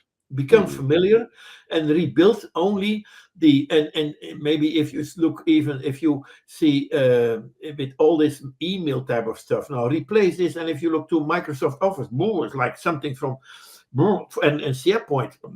Why should you continue too much there? Rebuild your own microservice and do it there, because why should you need email in the future and deal all this stuff? On this part you start. And then you say, "Ooh, wow, I see now." And then you take the APIs and you take as is. That means you're destroying nothing in the beginning. Right. And start with some small elements like a leaf element, or and take this simple downstream elements as an integrated dynamic app, instead of doing some things like document management and this type of stuff. And then you adopt the data. Then you learn the data and take care that you should understand your data stream from your MRP. You kill nothing, and then you say, "Oh, I can do with half the users." If you you do all those stuff more in the document and all this stuff in the ERP stuff. Decouple that. Right. See ERP only as a pipe, as a data pipe. And then you see step by step, why should you not build another shop floor control model? But ERP should stay forever there. Your financials can stay there. All the compliance, let it stay. No risk. And now you go to a new version, it's 100 times more risk. You go from RISE anywhere and you go to HANA, And like, now that is the biggest risk. Right. That is there you take the risk. Well, that's why 60% of SAP customers have not started and have no plans to move to And the money is S/4HANA. already in the market cap. Yeah, absolutely. And I think that's I think this model you're talking about, I think in my opinion, the biggest challenge in getting widespread mainstream adoption of this microservices and composable concept is all the money that's at stake with these big incumbent tech providers. So I think it's important to really keep an open mind and get in. And everyone like to come around you because all the complication stuff is there. Now, if you bring it down, do the same element like you did 3 years ago. There is nothing to win. You win only downstream. Your money is downstream. Right. Never upstream. Upstream is only the compliance. It's like a bookkeeping system. Now, take care. Now, your inventory is there. But why not taking your new stuff on top of your inventory, make some new stuff, like a little warehouse management. And it's not rocket science. You do it in the afternoon. And start. But crucial part is the big value is if you can have these two pipes, these data streams. If you can have this transactional data element from an SQL database, if you can pick it up in BigQuery with AI, boy, now there is the money. The money is not in the downstream. And downstream, and even why should you pay the maintenance? But okay, maybe you are afraid, but there's a lot to win even. Yeah, you have even don't give up your perpetual license. Right. You give your gold is out, and then no, they milk you more. Yeah, absolutely. And realize, and if you go to a new system, at least you should expect that you do it with half of the users, or maybe 20% of the users. Right. And then it's good enough. Then you take the core element, can go for another 5 or 10 years. Maybe you say, okay, the way I do my inventory and the way I do my purchase stuff. But then you go say, why not procure to pay? You take it immediately out. The most attractive element, procure to pay and order to cash, are dynamic elements with consumers outside. Never should do an ERP. And it's extremely simple process. In Rappit, we do it very, very easy. We built very simple procure to pay type of elements. There you have a lot of money already if you bring it in. All this, we undock, we take all the documents in a dynamic way. Every document automatically for 90% immediately become a dynamic document. You take it already out and then see like a procure to pay, order to cash. This type of elements are where you make a lot of money and then you learn to deal with the same data. Now your data is not integrated. Your transaction data is dying. And it is not, and you feel it with a spreadsheet, so stupid like you can do in every boardroom is gambling, because they need first a spreadsheet to explain some things, and it's not reality. Now, here we go to dynamic decisions. It must be semantic. And that is what microservices are doing us. Right. And it's extremely simple. Yeah. Sounds simple. I mean, it sounds simple enough. I think if we can get out of our own way in the industry and be open to other ideas and not just hone in on these old school models, I think it's a good thing. And then we have another element. Then the vendors are forced, otherwise they make no money, to make their APIs or even the connectivity better. Otherwise, they're in business for them.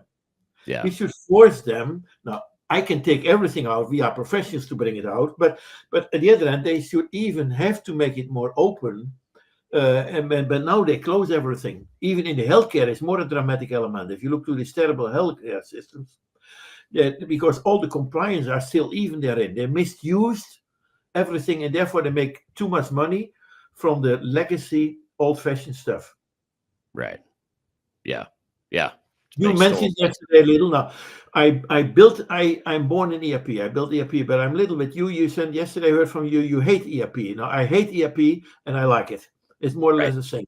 Now, ERP still, it's nice to understand it, but do it then step by step in the new way.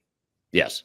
Yeah, I think, the video I published the other day was I hate ERP systems, but I think it's a more appropriate title would be I hate what ERP systems have become, because I think they're becoming a more of a problem and a nuisance in the industry in some cases. Well, I appreciate your time here today, Jan. And one thing I do want to share with the audience here is if you're interested in more digital transformation trends and just things to be aware of as you're defining your digital strategy, check out this QR code right here. This is our annual digital transformation report. If you scan this QR code, You can read that for free on our website. You can learn more about some of the trends in the industry. You can read independent reviews and rankings of different technologies in the space, as well as implementation best practices to be successful in your digital transformation. And I have an initiative for you. And it could be, suppose that some people are interested. No, I can you can arrange it very simple to do maybe a lecture with 20 people or some things, or could be different. And for me, it can be free of choice. That means I made my money already. That means I have something to do. Otherwise, my wife is punishing me when I'm stay to us. She's the boss at home, saying to us there. But that is in an easy way. We all learn from it. Who knows? And there's so much to win. And if you can arrange some things, Eric, you have all the facilities for that to do this. It's a great idea. If you're willing to do it, I'd love to do that. Maybe a follow-up, sort of a mastermind with a smaller group of people. We could sort of dive into it a little bit more detail. It's a great idea. I love it. Thank you, Jan. Great conversation. Great questions from the audience there. Thank you for being here, and a lot more to cover. We're going to take a quick break. We'll be back with more. We're going to debrief a bit on this conversation. We'll also get into why we hate ERP systems. So stick around. We've got a lot more to cover on this episode of Transformation Ground Control.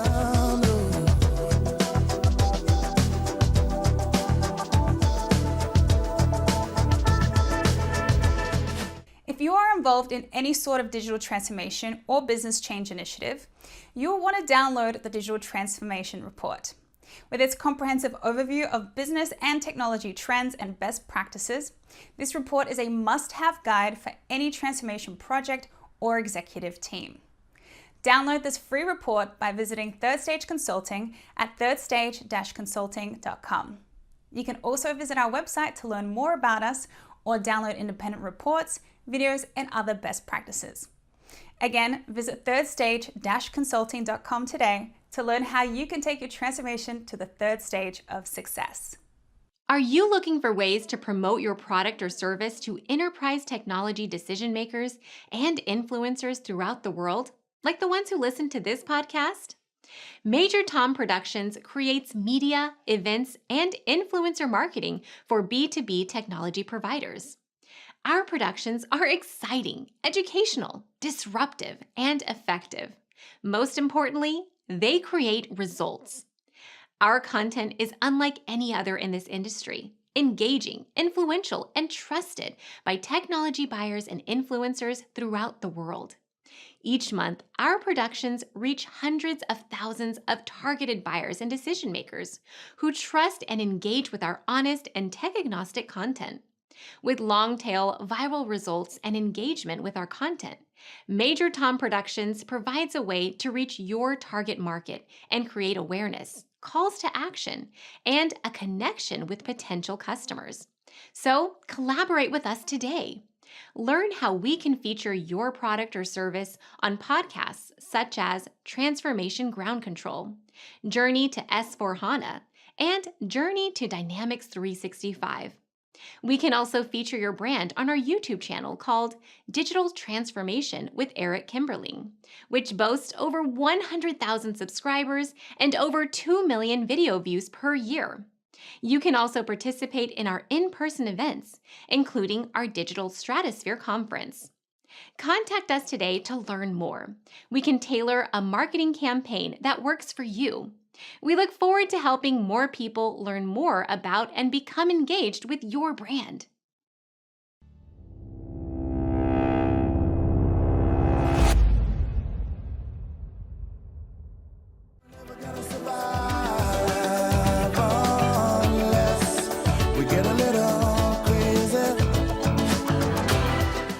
Hello, welcome back to Transformation Ground Control, episode number 210. My name is Eric Kimberling. You can find new episodes of this podcast every Wednesday by going to transformationgroundcontrol.com. And again, this is the podcast that covers everything related to digital transformation, including the tech agnostic views of people, process, technology, and strategy. So thanks for being here today. Wanted to debrief here on the conversation we just had with Jan Baan. And a great guy, really interesting person. I learn a lot from him every time. And I'm just amazed at where he is in his career and how long he's been in this industry, that he's still out there disrupting, working hard, building companies and that sort of thing, and changing technology in the meantime. So that's super impressive. And I wanted to get to a few questions that actually Darian had for me that we'll kind of run through here. And this is a compilation of questions from Darian as well as audience questions we didn't quite get a chance to get to during the conversation with Jan. So first of all, there's this concept of vendor lock-in and the need for greater business control. And, we talked about SAP, for example, the RISE program, and how that's really locking people in for another decade or more onto the SAP platform. And it's also locking them into a technology that's becoming more and more outdated. So at a time when you could argue ERP systems are already obsolete or becoming obsolete, the ERP vendors are out there launching new versions of their software, trying to get people to lock in for years or decades to come. And so Jan took this concept even further, arguing that AI and microservices will make traditional ERP almost obsolete. And so the question is, what are my thoughts on this? And I totally agree. I think there's just too many changes in the marketplace happening too quickly for ERP vendors to keep up, especially the big ones. If you're a smaller, maybe a mid-size ERP vendor, maybe you can keep up a little bit more. But I think what you find with these big companies, even though they've got more R&D dollars and they've got more resources at their disposal, they just simply move slower. It's harder for them to innovate and keep up. And I think, Jan mentioned during the interview, he talked about Clayton Christensen, who is one of my favorite authors and one of my favorite business books of all time, is The Innovator's Dilemma. And that's the book he referred to multiple times throughout the conversation. But one thing Jan mentioned that I actually forgotten about from the book is that the big incumbents are inherently incapable of being disruptors to the marketplace because they have too much to protect and to lose, and the organization is too wired around the old way. So it's like the DNA is built to support that old model. So the only way to disrupt it would be for a startup to come in and change and disrupt that. And that's, of course, exactly what he's doing with Rappit, which is his current company. And so I think that's why I think some of these AI startups, even companies like Odoo that are coming in and finally getting some traction, getting some big dollar investments from Google in the case of Odoo, and some of these other mid-size and smaller ERP vendors, I think they're in a better position to disrupt the industry than the incumbents are. Because again, the incumbents are going to have to cannibalize their own revenue, which is just painful process that a big organization is too risk adverse to do, generally speaking, of course. Now, someone could prove us wrong and show otherwise, but so far we haven't seen that. Some other comments here, questions. Jan argues that ERP should evolve into a simple back-end transaction engine while microservices take over the business processes. And the question here is, do I agree? And are businesses ready for the shift? I do agree, but I think the bigger question is part two of that question, which is, are businesses ready for the shift? I do agree that that's a way to go. It's a good way to go, but I just think too many CIOs and big organizations are still stuck in the past, not just because they want to be, thinking in an outdated way, but because the industry is so wired to support the monolithic ERP model. I mean, when you've got big tech vendors out there promising the world and really pushing their cloud solutions, they're pushing AI within the cloud solutions. They're pushing you to upgrade now and make that decision fast and make it soon. Part of me wonders if they're doing that because they know there's a threat in the background here that's chipping away at their market share. And one way to counter that, the best way to counter that, if you're them, in the short term at least, is to get people to lock in, make a decision now just to upgrade to S/4HANA or upgrade to D365 or Oracle Fusion, insert vendor name here, insert product name here. And that's generally what they want them to do. But and so there's a lot of marketing messaging, a lot of money and focus in the industry. Even Gartner and analyst firms, ERP consultants are all out there touting the company lines. And I think that's what makes it hard for businesses to really truly embrace the shift. Now, one thing I do think that's happening in the marketplace is there are, the independent technology agnostic consulting space is growing rapidly.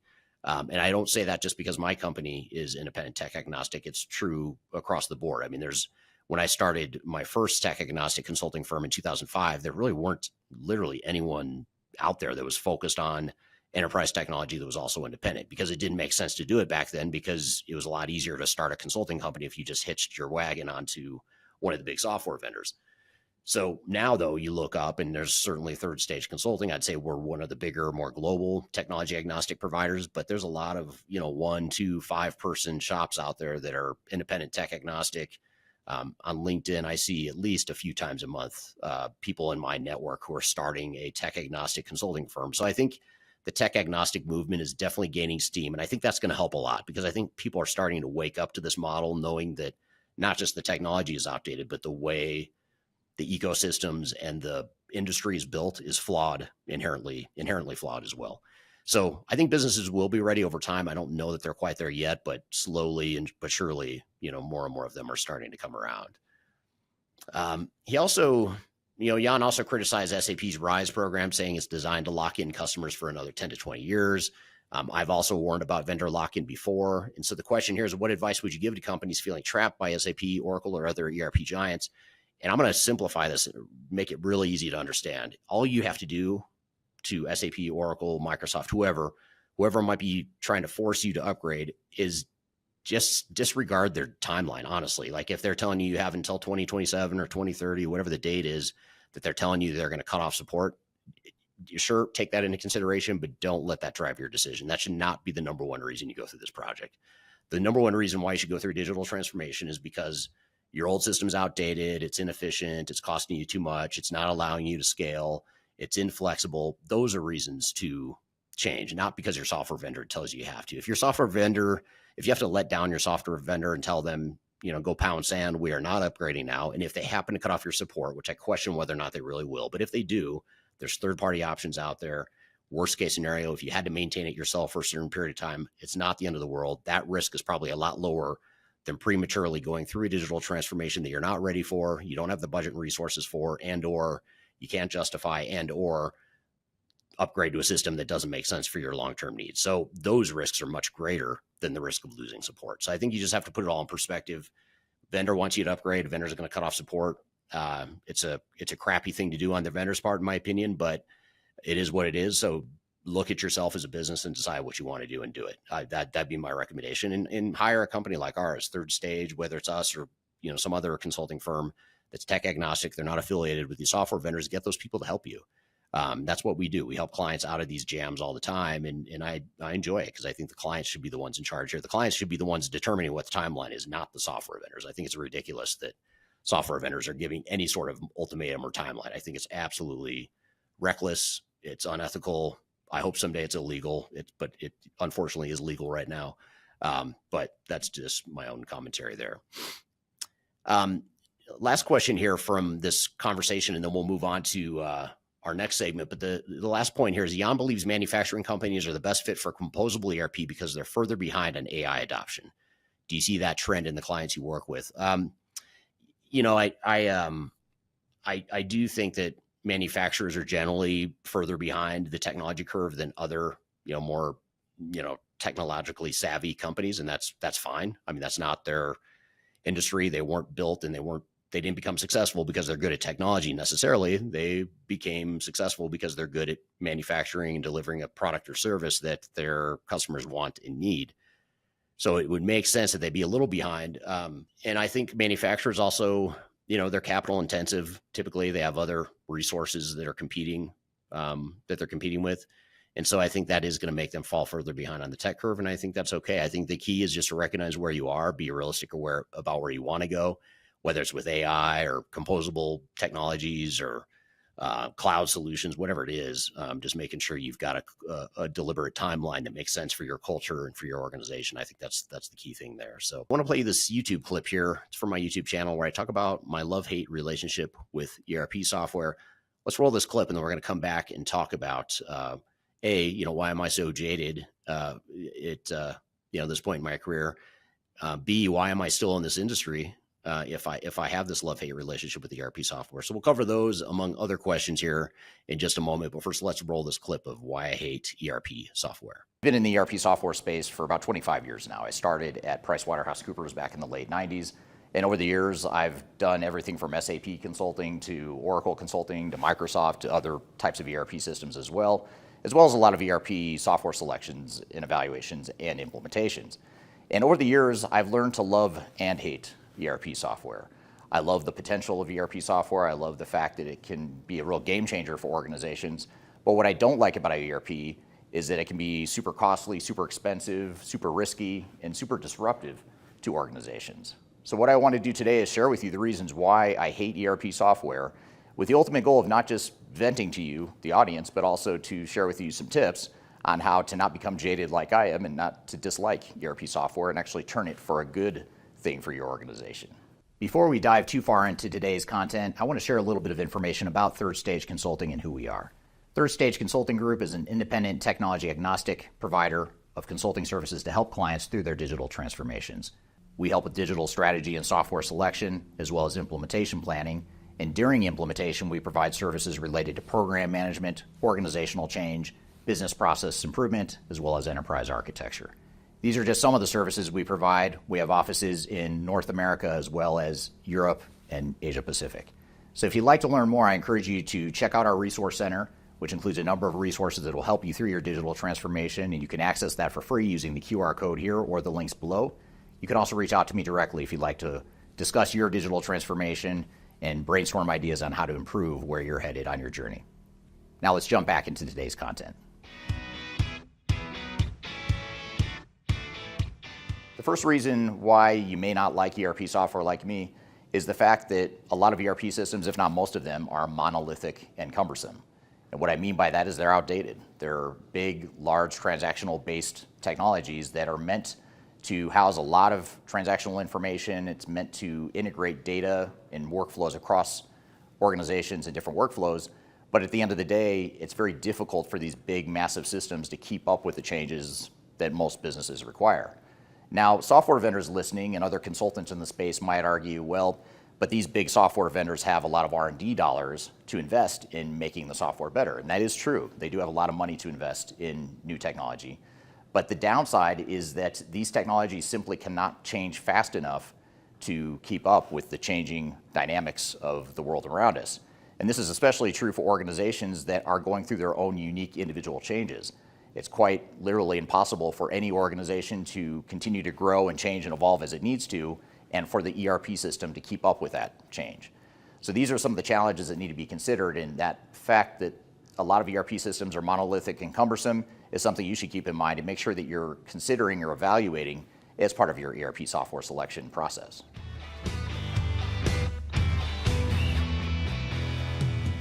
Another reason why I dislike ERP software at times is the fact that they can be very expensive and very risky propositions for organizations. Now, when we're evaluating potential ERP systems, we're always looking at the potential upside, the potential ROI, the benefits, the business value that the ERP software can provide. And while those benefits are real, or the potential benefits are real, the other reality is that these propositions, these implementations are expensive and risky. The reason for this isn't because there's something inherently wrong with ERP software. The real reason is because ERP systems are broad, largely integrated systems that affect an entire organization.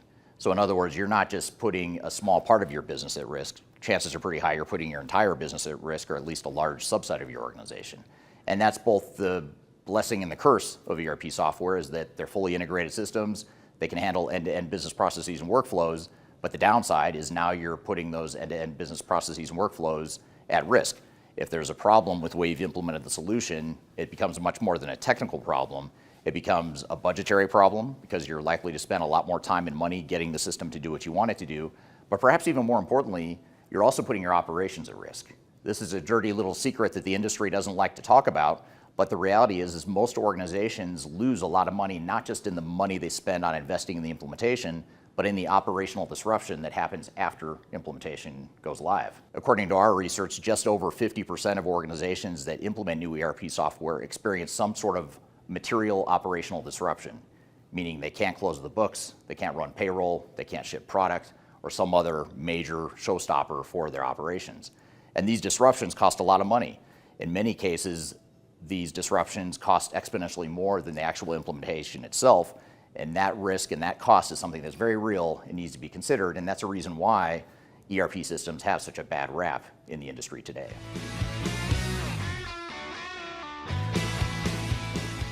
Another reason why I dislike ERP systems at times is because ERP systems are trying to be everything to everyone. In other words, they're trying to provide functionality and capabilities and workflows that meet the needs of multiple industries and multiple organizations within each of those industries. And this is something that is simply not possible. Now, it's appealing to software vendors to want to do this because obviously they can sell more software, they can achieve more scale by achieving more functionality and capabilities. But the reality is most organizations have differences and competitive advantages and things that they're trying to do differently that they don't necessarily want to find out of an off-the-shelf, out-of-the-box ERP system.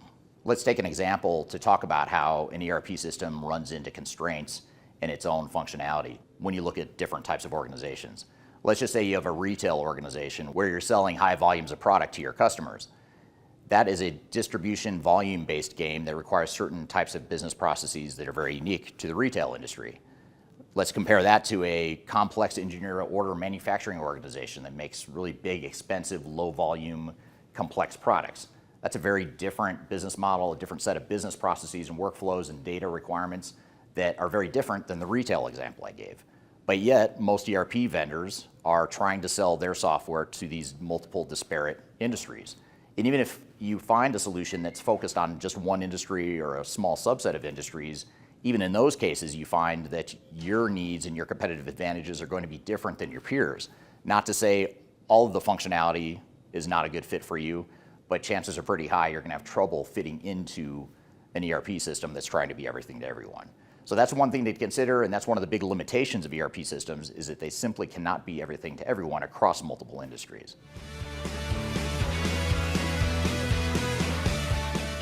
For the 25 years I've been in this industry, I've noticed and observed that ERP systems deliver questionable business value. ERP failure rates are very high, and even when the failure is not a massive failure, chances are pretty high that you're not getting the business value that you expect out of the system. And that's been a problem that's been plaguing the industry for 25 years. To be fair, oftentimes this isn't a result of the software, a problem with the software. It's because organizations don't want to change, they don't want to improve their businesses, and they don't take advantage of the capabilities available to them in the ERP software. However, a lot of the time, it's because there are limitations in the ERP systems.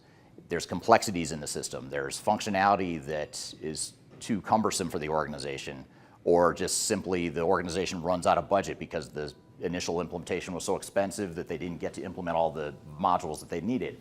So there's a lot of different reasons why this is, but at the end of the day, most organizations fail to achieve the business value that they expected to see out of their ERP investments.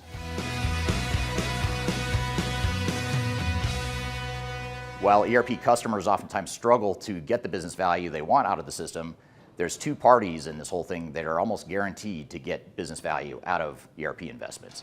And those two parties are the software vendors themselves, as well as the system integrators or the technical consultants that are involved with deploying the software. Those groups of people are almost guaranteed to get business value out of your investments in ERP software. The question becomes, though, what kind of business value are you getting? Are you getting comparable business value that you'd expect to see out of the system? Are you spending a reasonable amount of time and money on the implementation? Are you getting the ROI you expected to see on the deployment? These are all questions you have to ask yourself and really make sure that you right-size the project plan, the strategy, the investments you make, the products you select and choose and implement. Those are all questions you have to ask yourself to make sure that you're not just going all in and blindly investing and doubling down on ERP software that may not deliver business value to you, but they only deliver business value to the consultants and vendors that are providing the service to you. So these are some of the reasons why I dislike ERP software at times. I'm not planning on going anywhere. I love the work that I do, but at times ERP software drives me crazy. I have a love-hate relationship with it and with the industry, and that's why I've committed my career to helping organizations make better decisions and be smarter about how they deploy ERP software in a way that makes sense for them as an organization. Now, I'd love to hear what you think. What do you think the real value or the real problem is with ERP systems? Do you like ERP software? Do you hate it? Are you somewhere in between? Love to hear your comments. Please leave those in the comments below. So that's my clip on why I hate ERP software. Of course, I'm being a little bit exaggerated there when I say I only hate it. Of course, I have a love-hate. There's a lot of things I do love about this industry, which is why I'm still in it. And the things I hate about it, I think can be changed. And that's our goal as a company at Third Stage Consulting, is to help organizations change the way they behave and change the patterns that have caused such a high failure rate for ERP projects now for decades. McKinsey has a study that they put out and a metric they've published for years now, which is anywhere from 70 to 80% or more of digital transformations fail. And that number hasn't changed at all in the last couple decades that I've been tracking that. And I haven't seen any data anywhere from anyone that suggests that failure rates are getting better. In fact, I would argue failure rates are actually increasing, largely because technology is changing so quickly, but organizations can't change that quickly. It's just simply not possible for the average manufacturer, government entity, or aerospace company, whatever it is. The average company cannot possibly change as fast as technology is changing. And so I think that chasm that's growing is making transformations riskier over time. And so, one thing that stood out was to this video was the point about ERP systems being monolithic and slow to adapt to business changes, which raises the question, is this a fundamental flaw in ERP design, or do I think vendors are genuinely trying to fix this but can't keep up? I think it's just both. I mean, honestly, it's a fundamental flaw in the ERP design, and I don't think vendors have a good incentive to try and change it. I think some vendors like SAP, for example, they've gone out and acquired other companies, and I think that's their way of recognizing without saying it out loud that their model is broken. So in other words, 20 years ago, SAP was all SAP. When you're using ECC, for the most part, it was built by SAP from the ground up, fully integrated solution. They're trying to be everything to everyone back then, but that was sort of in the heyday of ERP systems back in the early 2000s. Now here we are in 2025, and they're slowly starting to recognize that, hey, this new product we're putting out called S/4HANA doesn't do everything we need it to do. So they had to go out and buy Ariba and SuccessFactors and Concur and other systems over the years to try and plug some of the gaps. So I think they're recognizing that the core single ERP system model is broken, and SAP was always the poster child for single, fully integrated ERP system. Now they don't offer a single integrated ERP system. In fact, I don't know of any of our clients over the last 10 years that have implemented S/4HANA. I don't know any of them that have only implemented S/4HANA. They've always implemented S/4HANA along with SuccessFactors or with Ariba or some other solution that SAP has acquired, which is essentially a third-party solution that just happens to be owned by SAP. So it's really a best-of-breed solution that they're selling now. So who knows? Maybe SAP is, in their own way, recognizing that composable ERP is the way to go. Back to the interview with Jan Baan. Maybe that's what they're saying there. So, another thing to think about is the everything to everyone problem. The question you have to ask is, do you want a single big ERP system that's trying to be everything to everyone, or do you go with a lesser known brand, a lesser known solution that focuses exclusively to your industry or your specific needs? That's the $1 million question. And I don't think there's anything wrong with going with a lesser known ERP system. In fact, it's probably going to be cheaper. It's probably going to be lower risk. It may or may not deliver more value, but when you consider cost and risk, I think, there's something to be said for these smaller software solutions. And then when we look at the vendor and integrator dynamic too, do I think vendors have any incentive to change the current model, or is it just the reality of the industry? I mean, these ecosystems in the ERP space have been built for 30 to 40 years, most cases for the big ones, at least for SAP and Oracle. I mean, Microsoft Dynamics is a little bit newer, so maybe they haven't been around quite as long. When you look at even Epicor has been around forever under different names, through acquisitions and whatnot. Infor has been around forever. A lot of these, call it the top 6 or 7 vendors, have been around for a long time, and they have been investing heavily for years and decades, building these robust ecosystems that are designed to sell and implement as much software as possible. They've done a brilliant job doing it. They've got tons of consultants and system integrators that specialize in recommending and implementing their solution. They have industry analysts out there touting how great their solutions are. The media, they influence the media as well. So they've built this broad, effective ecosystem that is really hard to undo. And honestly, I think it would take one of these companies or one of the CEOs or boards of these companies to say, we're going to start another company that's intentionally going to destroy the legacy company. I think that's the only way you could really get one of these incumbents to be part of the innovation or part of the disruption. So I think, there's too many people with too much money at stake to change this overnight or anytime soon. So I think that's the reality of the industry. So I think it's going to be up to customers to do what's best for them and make sure they're doing what's in their best interest. And if every organization out there were truly to do that, if every customer of enterprise tech vendors were acting in their own best interest, I think this problem would go away because the industry would get disrupted and probably get destroyed as we know it today. And quite frankly, I think it needs to. So, the advice I'd give to companies, that might be getting trapped in this endless cycle of upgrades and consulting fees and forced migrations to new versions and sunsetting of old versions, break the cycle. I mean, if the vendor is working out for you and it's a great solution and you want to upgrade, great, just stick with it. But if it's not working for you, which I would say is a majority of legacy customers are not happy with SAP, especially. I think SAP is the most guilty party here. But not far behind is going to be Oracle and Microsoft and others. So if you're not happy, which I would make the argument just based on my own observations in the market, it appears as though a majority of customers we come across are not happy with their legacy customers, which leads you to think, why are you sticking with that vendor you don't like? You don't like the solution. You don't like the legacy solution you had in the first place. It's too expensive. It's too cumbersome. You don't see value in the new solution. You don't want to go through the cost and the risk. Then don't do it. It's really that simple. And I think you just have to avoid the pressure that the vendors and less informed influencers within your organization might be putting on you.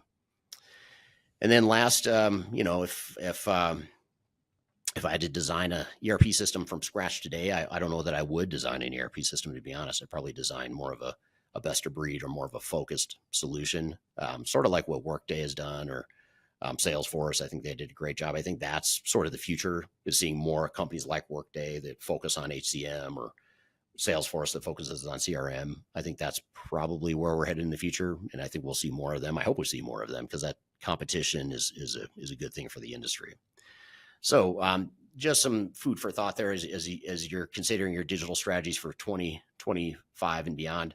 Of course, we hope this podcast gives you information and arms you with the knowledge you need to make informed decisions. And I hope you enjoyed this conversation here today with Jan, Baan, and Darian, and some of the audience questions we've gotten as well. So I want to thank you for being here this week. Be sure to join us every Wednesday with new episodes. You can go to Transformation Ground Control to view all the past episodes. You can also subscribe to the podcast on whichever platform or platforms you prefer by going to Transformation Ground Control, that same website, transformationgroundcontrol.com. So hope you have a great day. We'll see you next week. And thank you for being here. We'll see you all soon. Take care.